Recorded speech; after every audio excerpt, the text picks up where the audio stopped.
Hey, Dr. McNamara here, and I want to give you guys a quick daily mobility routine that is going to help wake the body up and get ready for the movement that is going to ensue for the rest of the day. And the main joints we're going to focus on are the joints that tend to get the most tight in the body, and they tend to be the most proximal joints to our torso. So, of course, we're chiropractors, so we're going to be addressing the neck as well as the rest of the spine.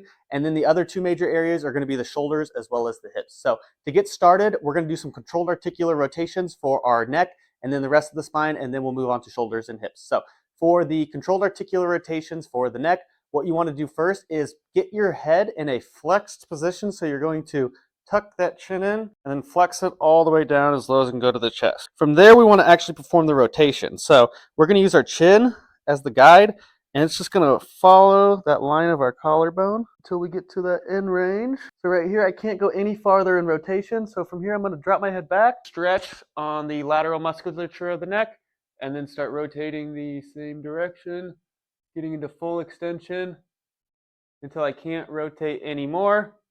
And then I'm going to drop the head and follow that collarbone down to the midline. Okay, you're going to want to do that about 2 times in each direction. If you're feeling really, really tight, you may want to do it as many as 5 times in each direction for a total of 10 repetitions. For the rest of the spine, what you're going to do is you're going to give yourself a big old hug. And then similar to how we tucked our chin in on the first one, you're going to kind of contract the abs and then start rolling the spine as far forward as you can. And then when you're in that range, when you reach that end range, you're then going to start rotating and then extend. And it's the same idea. We're just going through all those different ranges of motion that the spine has. And you can almost think like you're stacking and unstacking each vertebra on top of it. So as you go out, stack it back up top, unstack it, and then go around till you stack it back. And then again, do that about 2 to 5 times on each side. For the shoulders, what we're going to do is a warm-up that I like to do, especially before lifting upper body. These are called ITWYs. So to start, get a nice athletic type of stance so we're not compromising the low back. Then you want to externally rotate in the shoulders,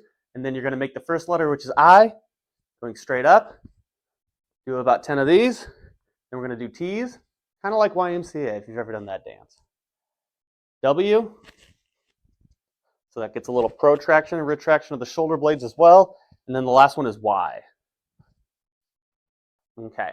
And then you're going to do each of those about 10 repetitions. And then I typically will go through it twice, but depending on how tight your shoulders are, you may need to do it a little bit more, or you may be able to only need to do it once. Now, for the lower extremity, again, we're going to want to work all the different ranges of motion into the hip. So to start out, what I like to do is get into a nice deep squat. And then the first thing we're going to do is internal and external rotation. So to start, especially if you're really tight, putting your hands down is going to provide some support and make it nice and easy to get into that internal and external rotation. If you don't need the support, what's a little bit better for the range of motion is staying upright and then going into the position actively and controlling that motion. So that's internal, external rotation. The next thing we want to do is flexion and extension. So for this one, go into this lunge position, and then we'll come back and get that hamstring stretch on the opposite side. And then for each of these, you're going to want to do about 5 each side, 10 total. So for this one, you're going to have to switch it up to do both.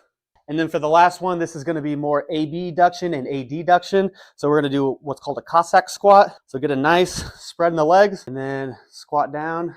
Good stretch on the inside of the leg there. And same thing over here. And then 10 of these, 5 each side. And then if you need to, go ahead and repeat depending on how tight you are. So guys, if you like this type of information, please like and subscribe for more health and wellness. Thank you.